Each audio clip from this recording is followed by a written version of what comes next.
Welcome to Rich Planet TV. I'm Richard D. Hall. It's been a while since I've produced anything, and there's clearly a lot going on in the world. But due to my personal circumstances at this moment in time, I've not been able to research or prepare material to put out. Now, as you may know, I produced material including a book and a film back in 2020, which investigated the 2017 Manchester Arena bombing. And about a year ago, I was subjected to numerous media smear campaigns led mainly by the BBC. And at the moment, I am defending myself in the High Court against a civil action which has been brought against me ostensibly by two people who allege they were involved in the Manchester bombing. Now, their action against me consists primarily of claiming that the opinions expressed in my book amount to harassment of them. They are seeking money and costs which would essentially bankrupt me, and they are seeking an injunction to shut my work down, which could prevent me from expressing certain views online. At the upcoming trial, in order to argue that my opinions are honestly held and backed up with solid evidence, I will need to present all of my evidence about the Manchester bombing in court. However, the claimants are now trying to get the trial run without allowing me to present any evidence about the Manchester bombing. They have made an application to the court which, if successful, would mean I would not be able to question the basic narrative of the bombing, or question whether the claimants were either present or injured in the bombing. The trial would be run on the assumption that all of this is true, if their application succeeds. Obviously, I am opposing this application because I want the evidence to be heard. Now, we have estimated a 10-day trial, but the claimants have estimated a 4-day trial because they want to run it without allowing me to present my evidence. The trial could take place any time in the next 12 months. All of this is costing a huge amount of money, and I'm very grateful to everyone who has donated so far. Please consider donating or making further donations if you can, because the funds are running low and we need to oppose this latest action successfully. Now, you may recall that I produced a film in June this year called Manchester on Trial, which contains much of my evidence that I wish to present to the court pertaining to the narrative of the actual bombing. Note that I have uploaded a new version of this film. It has an additional 5 minutes in it, starting just after the 1 hour mark. So take a look at that if you want to re-watch it. I have just produced a new film which contains more evidence that I also wish to present to the court about those who have taken legal action against me. The film explores their claim that they were involved and injured at the Manchester bombing. It's called Table for Two.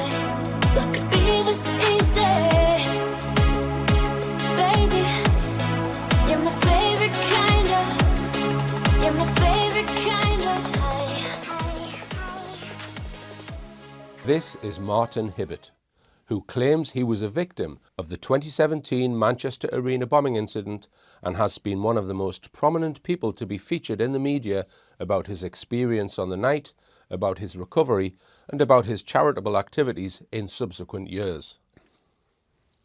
This photograph is the only piece of evidence that I am aware of put forward by Hibbert himself, which is purported to demonstrate that he attended the Manchester Arena on the night of the bombing. It was taken in San Carlos restaurant, which is half a mile from the arena, and Hibbert claims it was taken at 6:46 p.m. shortly before the time of the concert. I'll come back to this very important piece of evidence later in the film. Here is a list of over 160 mainstream articles in which he is featured. There are many more. None of them contain any proof that he attended the concert.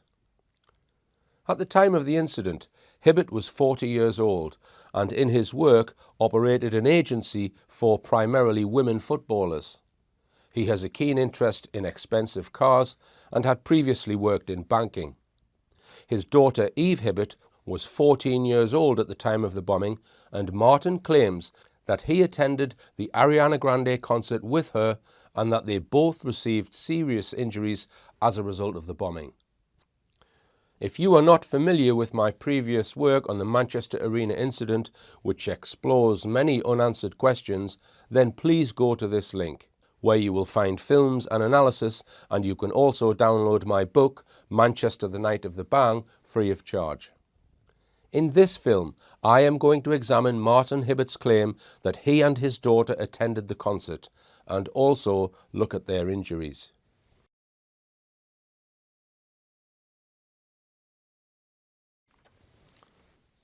Many people might believe that the whole event has been fully dealt with by a lengthy public inquiry, which established the facts about the incident.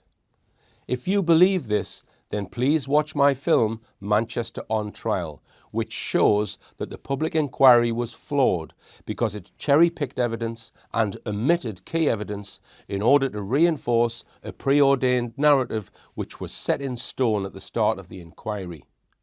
I showed clearly in this film that the public inquiry did not establish the whole truth about what happened. After reviewing a vast amount of evidence, I believe there are serious doubts about whether some of the alleged victims, such as Martin and Eve Hibbert, were even present at the arena on the night of the blast. I am not refuting that Martin Hibbert obtained injuries from somewhere at some time. I am looking at all the evidence I have been able to find to try and determine whether or not he was present when the blast took place.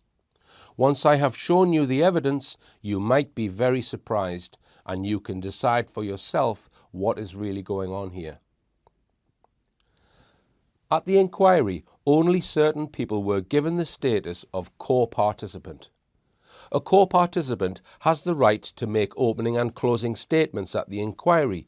They can suggest lines of questioning. They can apply to ask witnesses questions. And they can also be provided with inquiry reports before they are published. The chair of a public inquiry must consider the following when deciding who should be a co-participant. Has the person played or may have played a direct and significant role in relation to the matters to which the inquiry relates? Has the person had a significant interest in an important aspect of the matters to which the inquiry relates? Or is the person to be subject to explicit or significant criticism during the inquiry proceedings or in the report or in any interim report? Incredibly, none of the people who were allegedly injured at the Manchester Arena bombing were granted co-participant status. Only the relatives of the alleged deceased victims were given co-participant status, along with this list of organisations.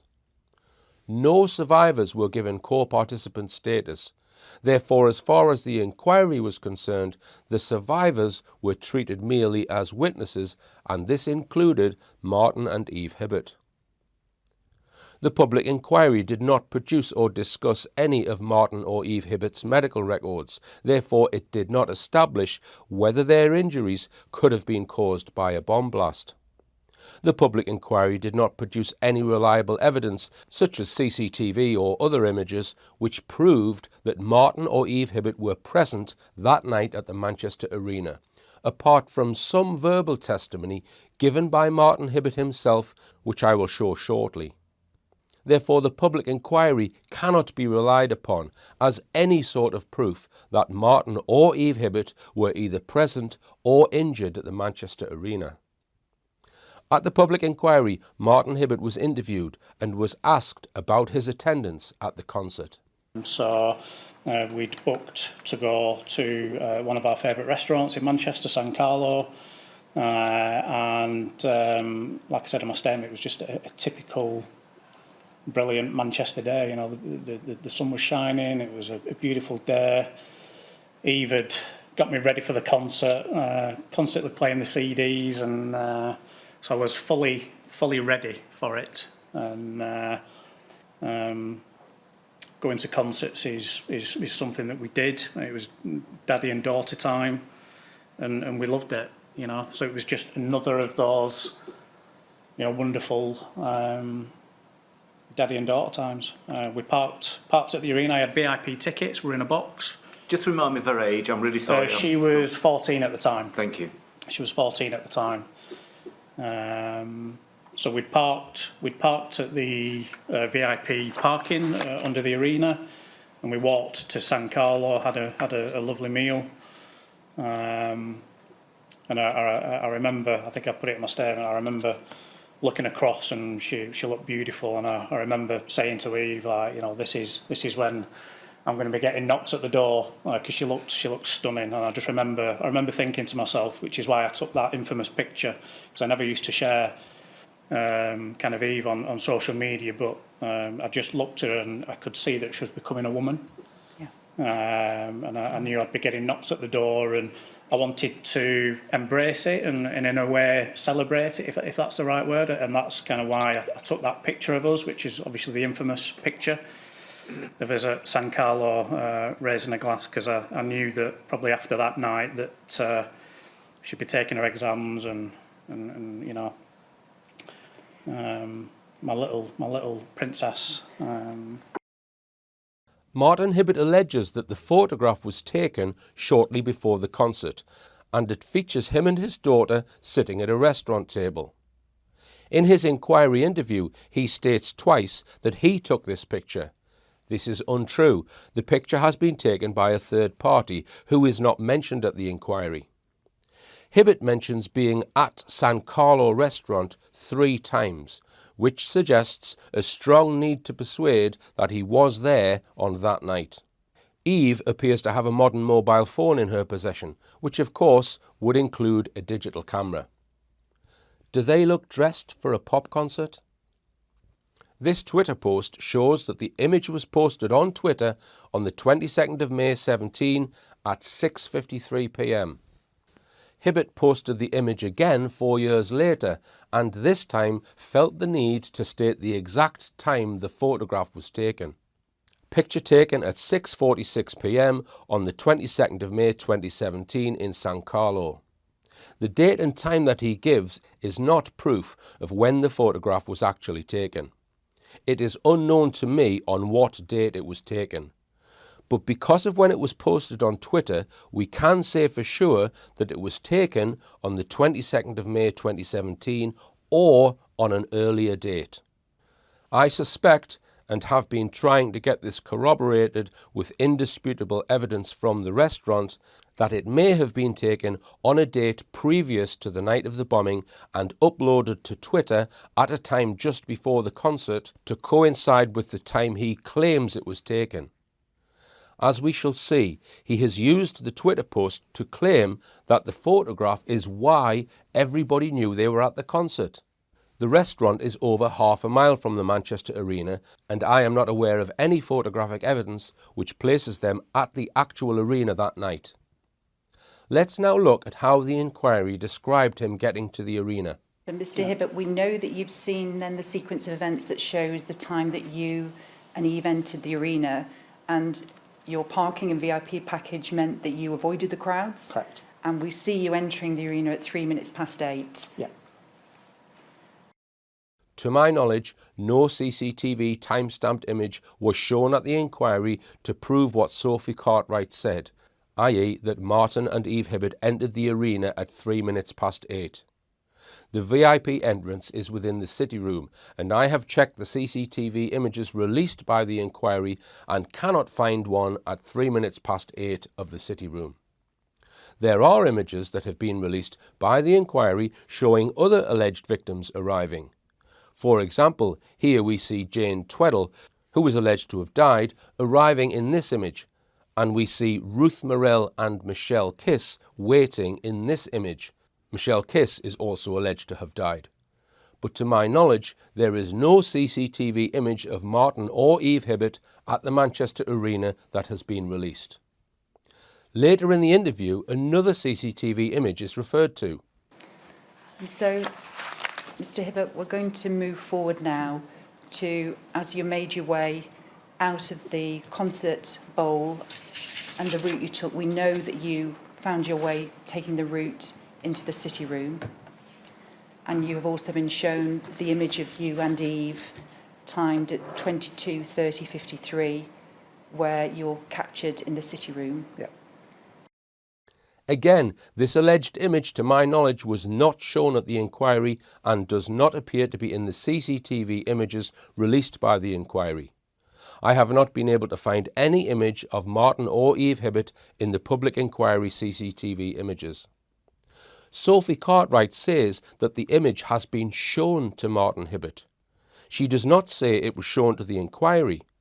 Surely a public inquiry is about showing the evidence to the public, not about showing evidence in private to a person who should already know he was there. What is the point of showing the alleged image to him but not showing it to the public inquiry? They didn't do this with other images. In a media article dated the 23rd of the 12th 20 in The Athletic, Martin Hibbert states the following about the photograph at the restaurant. She always did, but I remember just thinking, she's not my little girl anymore, she's a woman. I got one of the waiters to take a picture of us, and it's obviously quite infamous now. The last picture, before. That's why everybody knew we were at the concert. Martin Hibbert is claiming here that the photograph in the restaurant is the last known picture of them before the blast. Would it be reasonable to assume that on such an occasion, Martin Hibbert or Eve Hibbert would have taken photographs of themselves at the concert? Perhaps photographs of themselves inside the VIP private box that he claims they were in? I am not aware that any photographs have been produced showing them together at the concert. He states that the restaurant picture is the last picture, meaning the last picture before the blast. He states, that's why everybody knew we were at the concert. This is a curious remark.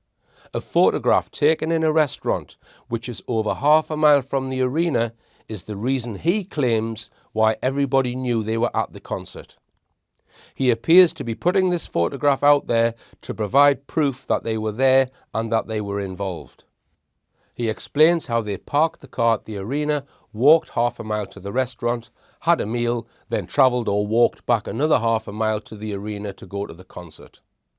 I have not been able to find anything which proves that Martin or Eve Hibbert attended the Ariana Grande concert together on the 22nd of May 2017.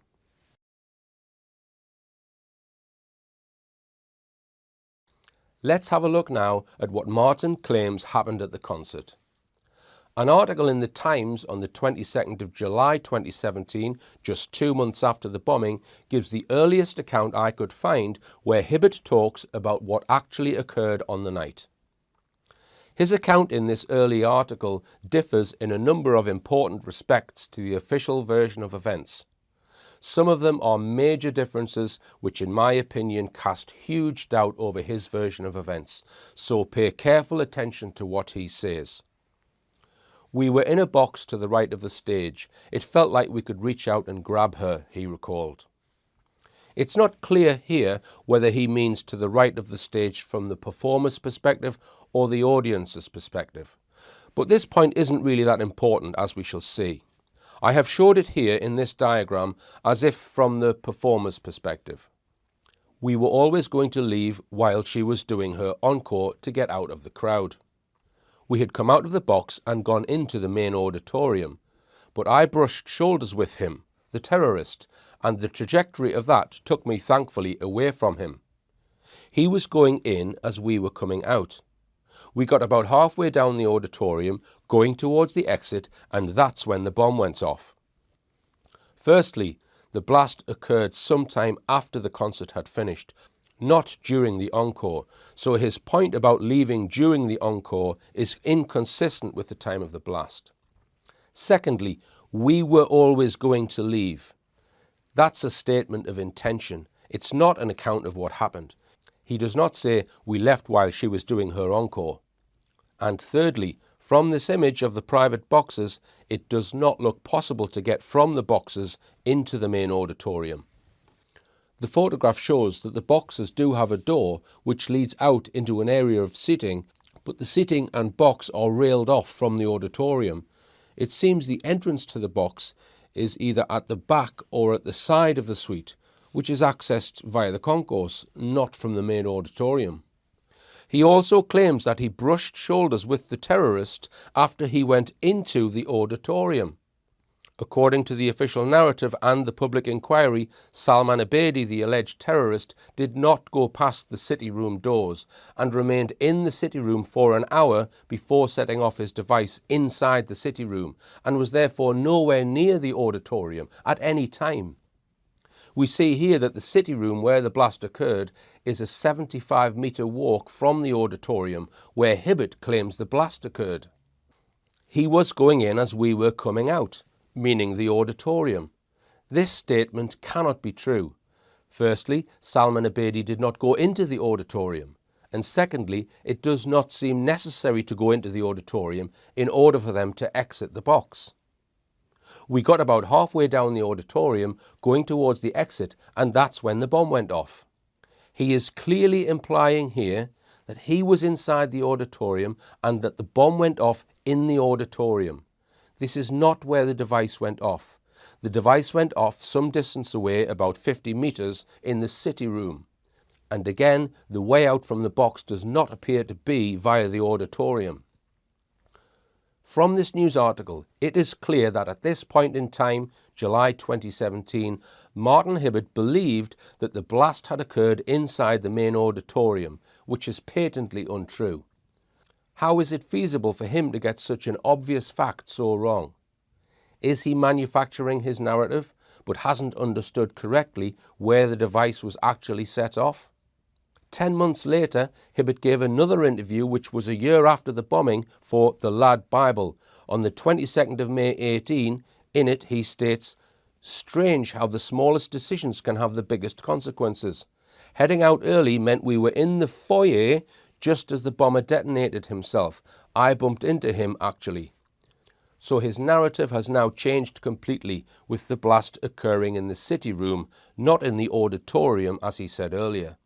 He goes on, "The police told me afterwards, apparently as I rushed through some doors, you see us on CCTV coming together. A shame I didn't chin him, isn't it? A few moments later, the explosion happened."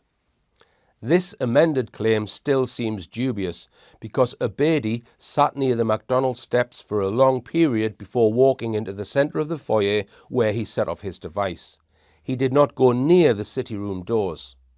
Hibbett could not have come together with the terrorist as he went through the city room doors because Abedi didn't go near the doors. It is possible he means that after he went through the doors, he then came together with the terrorist. However, he does not say this. Could this latest statement also be a fabrication? In his first story, he clearly states the bombing took place in the main auditorium and states he was in the auditorium when the blast occurred. I will reiterate that I am not aware of any photograph, video or CCTV of Martin or Eve Hibbett at the arena on the night in question.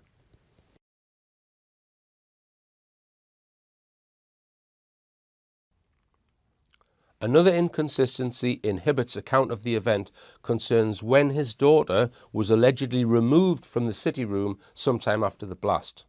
In the same Times article from the 22nd of July 17, Hibbett states, "I was not scared because I saw my daughter was taken away. I thought, right, great, hopefully she would be okay." In an interview with Benjamin Pearson over 5 years later... Did the paramedics take Eve before they took you? Or did I thought they'd taken Eve first, but it wasn't until, thankfully, the inquiry allowed me to see the footage afterwards. Right. And actually, they took me first. Right. Even though I'd said, look, don't leave me, I'm not going to make it, take Eve. But I think because they didn't think Eve were going to make it, they took me because I was still alive and talking. Obviously, at that point, I'd kind of gone, but before it, obviously, I was still breathing and stuff, so... I've seen the footage now, and I see, like, you know, 6 or 7 coppers taking me out on a makeshift stretcher, or like a security hoarding. The alleged footage he refers to here has not been released or referred to by anyone other than Martin Hibbert, as far as I am aware. I am not aware of any other member of the public, either a victim or otherwise, claiming to have been shown unredacted CCTV video evidence after the blast occurred. As shown in my latest film, much of the blast area was not even covered by CCTV cameras. So I question whether Hibbert has been shown CCTV that no one else seems to have seen. How can we explain his change in story, that his daughter was taken out after him, not before him, as he claimed in his first interview? I can only speculate, but perhaps his original claim did not match the official narrative that had been preconceived and had to be corrected. The evidence at the inquiry suggested that 38 people, one by one, were taken out of the city room in a particular order. So perhaps the order was part of a preordained narrative. Note also that the inquiry redacted from their diagram all the names of the 38 who were allegedly carried out of the city room. There's no valid reason why they should have done this. Hibbert's initial false claim that he saw her being carried away after asking them to take her first seems to be an effort to glorify himself by putting his daughter first. He has clearly invented this part of his story. In his own words in the Benjamin Pearson interview, he admits that he was wrong about this claim that he saw his daughter being taken out first. In Hibbert's account of events, the phrase, "It was like being shot 22 times, has come up on a number of occasions. However, different parties are credited with saying it. In one article, a police officer said it. In another article, the surgeon or a doctor said it. On the 2nd of January 18, in the Daily Mirror article, Hibbert states, "One of the coppers said to me afterward, 'Never underestimate how serious it was. It's literally like somebody shooting you 22 times. How would a copper know how many times he was hit? Where and when did the copper say this? Hibbert states in one interview that on the night he did not know how many times he had been hit. I know something serious has happened. Obviously, I didn't know I'd been hit like 22 times, but... So how did a police officer know? Did he count the wounds?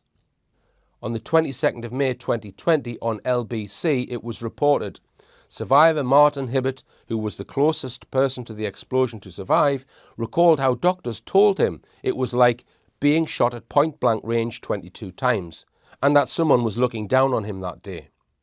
On the 22nd of May 2021, in a Lad Bible interview, Hibbert states, The experts said it was like being shot at point-blank range 22 times. the experts said it was like being shot 22 times at point-blank range.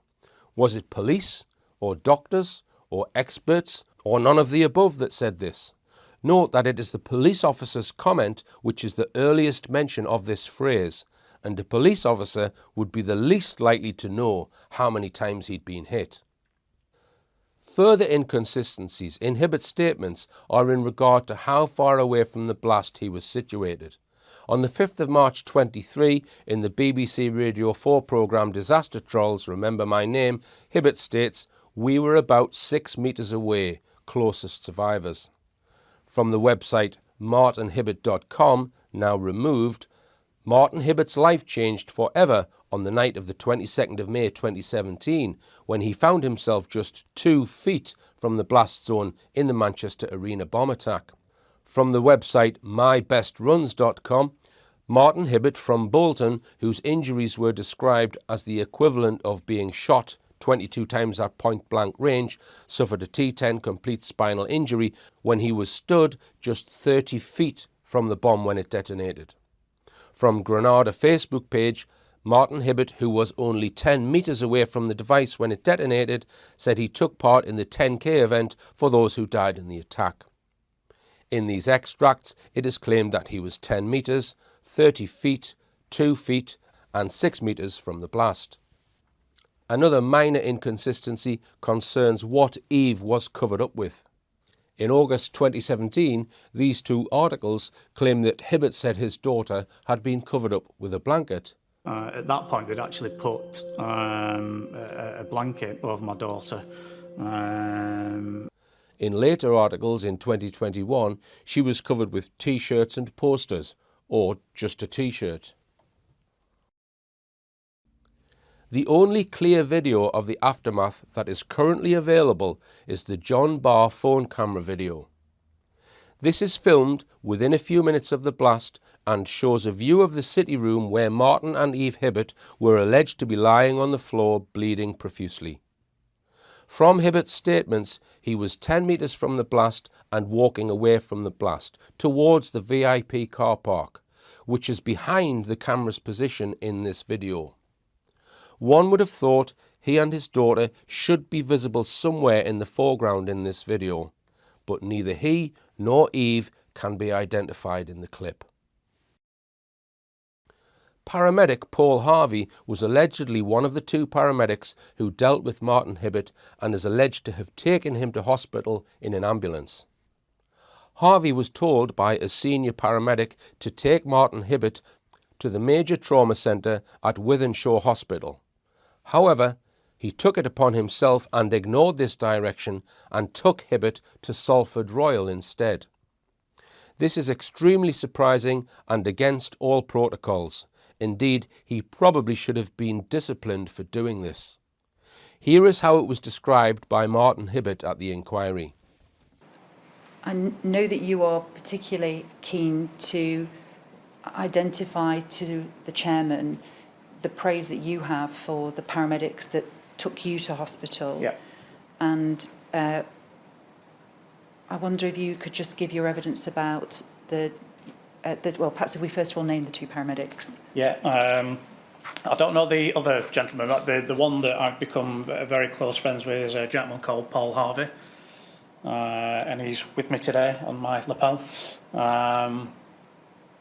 Paul is an experienced paramedic, 20 years, I think he celebrates his 20 years this year.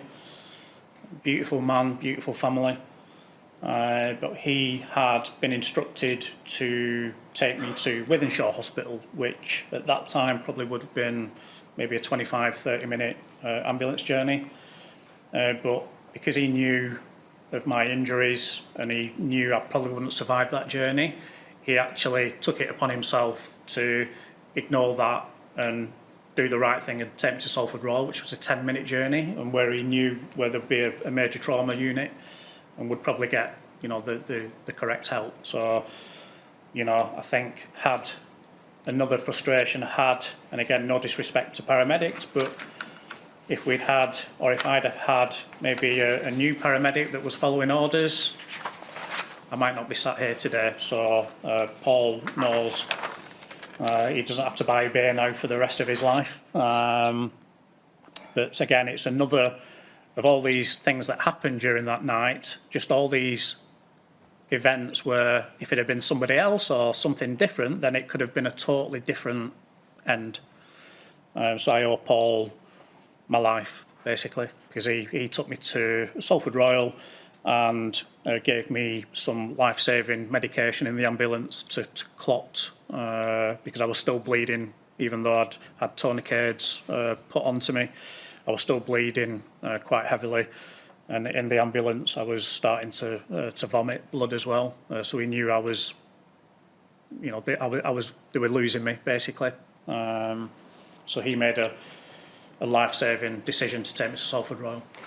And let me acknowledge as well what a wonderful job he did. So Thank you. thank you.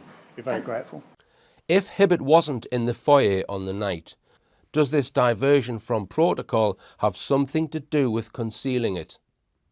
If Hibbert was not present on the night or not injured on the night, then Paul Harvey would certainly know this and would therefore likely be part of a covert plan.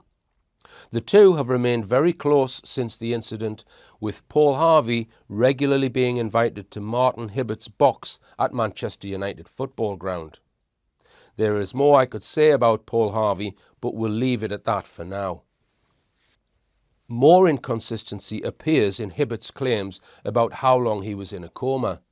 In an article in the Lancashire Post on the 1st of January 18, Hibbert states, "To me, I wake up 4 or 5 weeks later. I remember from the end of June." So from the date of the blast to the end of June is just over 4 weeks. 7 News Australia on the 21st of May 2020, Hibbert is quoted. It wasn't until a couple of weeks later that I was told the extent of my injuries and that I probably wouldn't walk again and that I would spend the rest of my life in a wheelchair. From the Lad Bible on the 16th of November 21, Hibbert states, We get taken out, and that's when I give up, and yeah, that's the last I kind of know about anything really until probably a couple of weeks later when I wake up in intensive care. I mean, I was sat up and awake and talking a couple of days later, but I don't remember that. My first recollection is probably a couple of weeks later,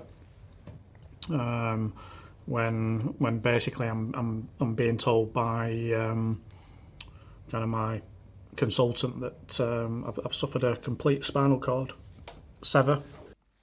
From the BBC Disaster Trolls on the 3rd of March 23, Hibbert states, and I woke up in intensive care a couple of weeks later. So in these statements, we have 3 different time periods for the duration of his coma. 2 days, a couple of weeks, and 4 to 5 weeks. Obviously, people will say that all of these inconsistencies are down to PTSD. However, I find it hard to accept that you could believe the bomb had gone off in the main auditorium and not in the foyer. Surely even someone with PTSD would know which room the bomb went off in.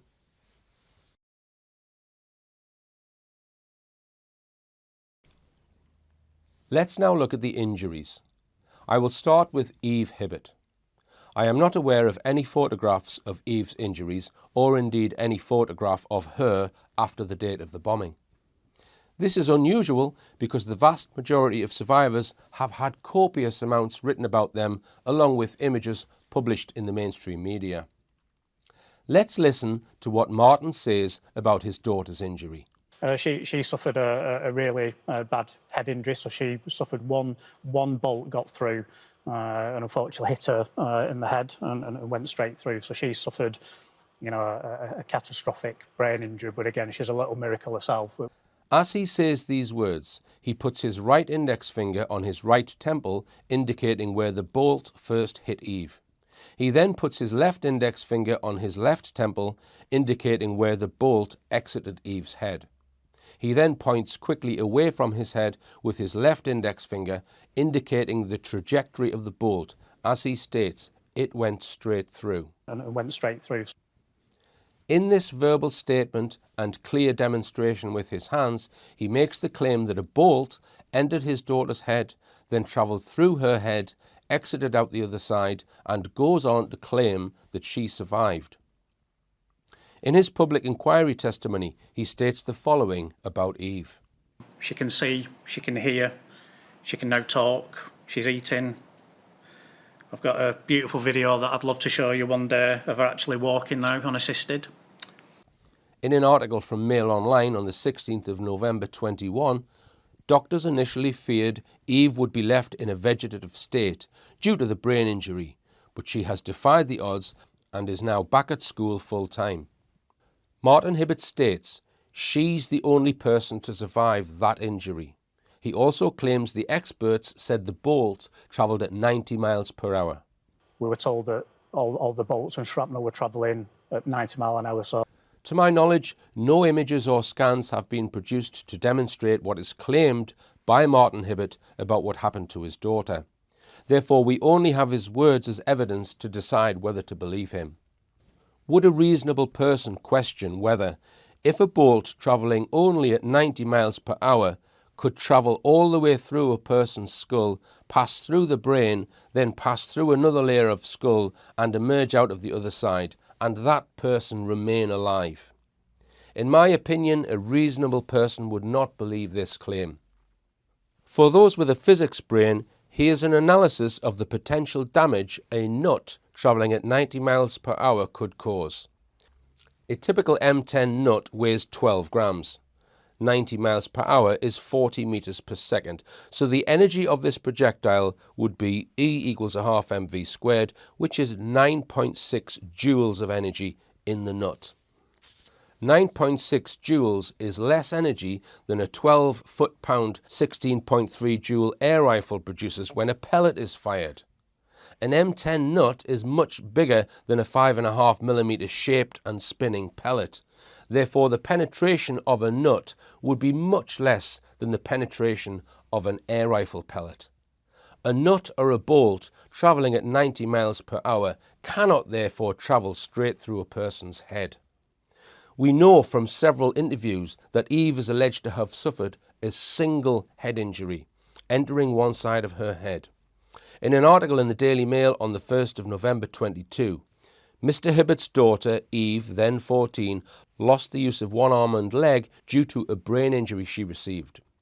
In an article in The Times on the 6th of November 22, Martin and Eve sustained life-changing injuries. He is in a wheelchair, she had a brain injury and lost the use of her left arm and leg. In Hibbett's ITV interview, he indicates with his index finger that the bolt hit Eve on the right side of the head, which is consistent with loss of use of function on the opposite side, i.e. the left side of the body, as stated in the Times article. So it is possible she has an injury on the right side of her head, and we will come back later to how that might have occurred. Let's now come on to Martin Hibbett's injuries. Hibbett appeared in the ITV documentary 100 Days, which aired 100 days after the attack. Here is his account. And at that point I noticed there was a lot of blood coming from my left arm and quite a lot of blood coming from my neck to the point where, you know, it was kind of gathering in a pool. I think I knew at that point that I was dying because I was starting to shiver. And then I remember a gentleman stood at my side and he was instructed to put a pad on my neck, and it just all goes white then, and then I kind of pass out. In the Telegraph and Argus on the 4th of July 2017, it stated, his horrific injuries included shrapnel going straight through his left bicep, leaving a golf ball-sized hole. This photograph shows Hibbett on the 18th of July 2017, just 8 weeks after receiving the golf ball-sized hole in his arm. Here is another image of the golf ball-sized hole. The exact date is unknown, but probably from an earlier date. As I discussed earlier, there are different accounts of how far away from the blast the Hibbetts were situated. The current claim is 10 metres, and as we heard, Hibbett claims that he brushed shoulders with the alleged terrorist before walking away from him. This means he was walking away from where the blast was when it occurred. The projectiles that hit them would have been coming from the same direction, i.e. from a point 10 metres behind them. If we consider the location of the injuries on their bodies, are these locations consistent with their position in relation to the blast site? How could Martin Hibbett get a nut or a bolt go through the right side of his neck and another one into the centre of his back? How would Eve have had a bolt enter the side of her head if she was walking away from the blast site? Would it not have struck the back of her head?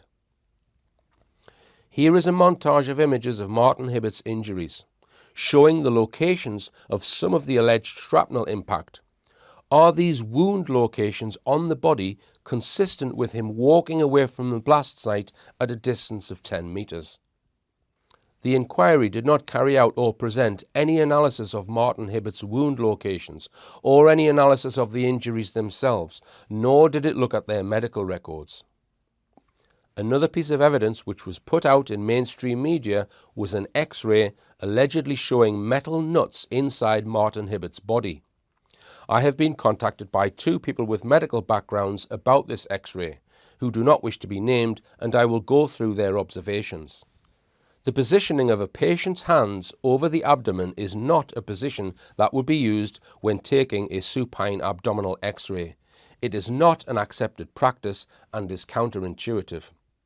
The crossed arms are unnecessary, which is why the X-ray may have been done on a trolley rather than a controlled X-ray suite. The hand positioning on the image entirely interferes with any T10 vertebrae where the main injury was alleged to be. Was this done deliberately to cover up that area?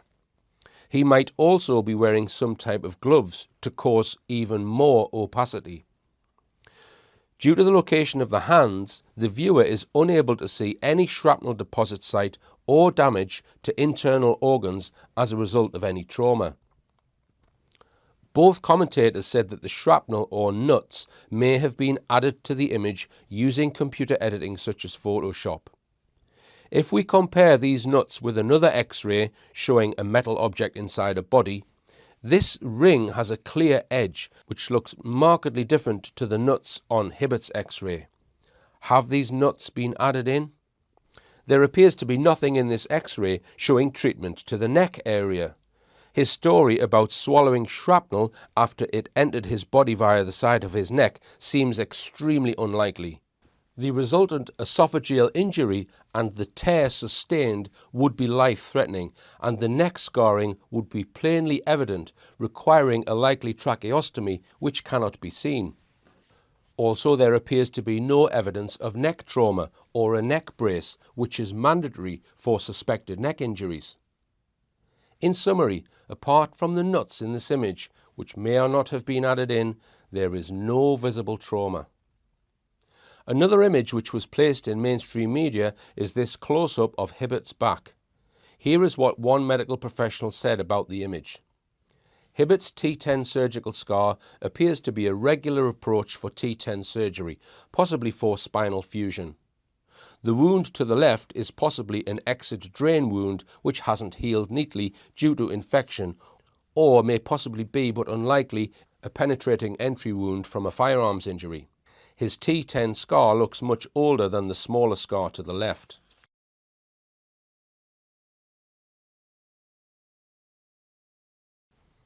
I've already mentioned Eve's recovery, but just to recap, we were told she had a bolt go into the side of her head, travel all the way through her head and come out the other side.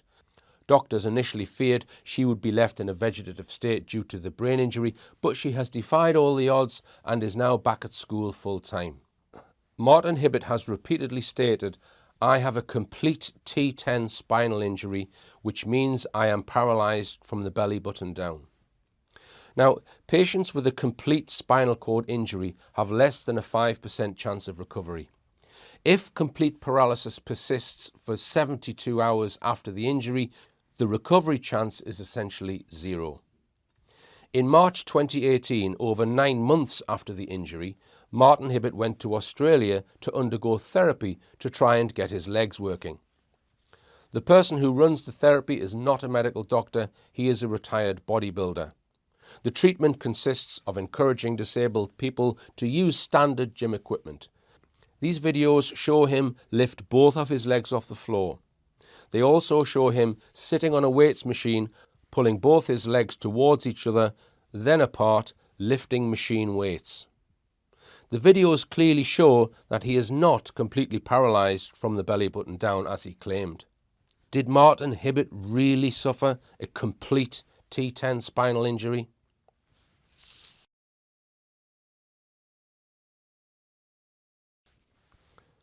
Here are a few additional facts about Martin Hibbett which may or may not be relevant, but I am including them anyway. Firstly, 3 years before the bombing in 2014, Martin Hibbett was suffering with back issues. This is a screenshot from the Jim Mason Sports Massage website featuring a recommendation written by Martin Hibbett. He states, "I have suffered with lower back pain for over 15 years, seen several so-called specialists, and been referred to numerous recommended individuals." So the question arises, is the scar that Hibbett has on his back from a routine surgery to his T10 region, which was carried out sometime before the bombing? A scan of Martin Hibbett's Twitter posts before the date of the bombing reveals that he typically liked to make posts about fast cars, about films, and about eating in restaurants. On the 12th of May 2017, just 10 days before the bombing, he made a post which appeared to be out of character for him. "Happy International Nurses Day to all the nurses around the world working around the clock to care for the sick." Is this a clue that Hibbett had received treatment in hospital around this time, 10 days before the blast? Another fact, which again may or may not be relevant, is that Martin Hibbert has had a small amount of acting experience. He appeared in an episode of The Bill on ITV, which means he probably has or had an equity card.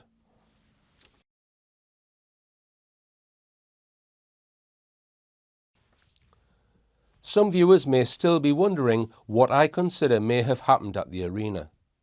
Firstly, there is no reliable evidence of a death or a serious injury occurring at the arena. I suspect the organisers of this event used a pyrotechnic or similar dummy explosive device to create a loud bang, a bright flash with smoke, etc., but which was essentially harmless. I suspect many of the minor injuries were staged, but that those who were reported as being seriously injured were in fact recruited shortly before the concert to pretend they had attended, but did not attend on the night because they were already seriously injured on a previous date. The following comments are speculative and pure opinion, but from earlier evidence in this and previous films, it seems unlikely to me that the Hibberts attended the concert, and if so, must have received their injuries in an earlier scenario. Could the following provide a possible alternative explanation? This website describes paralysis with close links to car accidents, and number 2 on the list is hemiplegia. Hemiplegia involves paralysis of one side of the body. If you suffer a traumatic brain injury to one side of your brain during a crash, you may lose control over the opposite side of your body. Hemiplegia seems consistent with Eve's alleged injury, i.e. a brain injury on one side, the right, causing the loss of use on the opposite side of the body, the left, of one arm and one leg. I have no evidence that they were in a car accident, and I am not claiming that they were. But a car accident is probably the most common scenario when a father and daughter might get injured at the same time.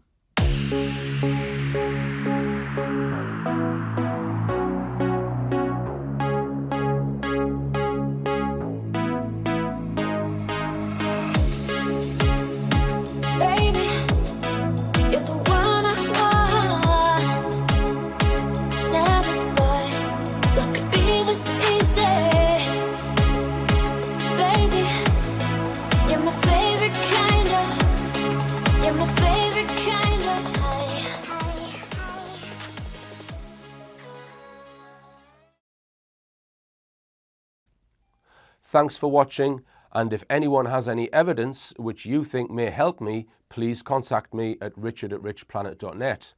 And remember, please consider making a donation from this link, and believe none of what you hear and only half of what you see. I'm Richard D. Hall. Good night.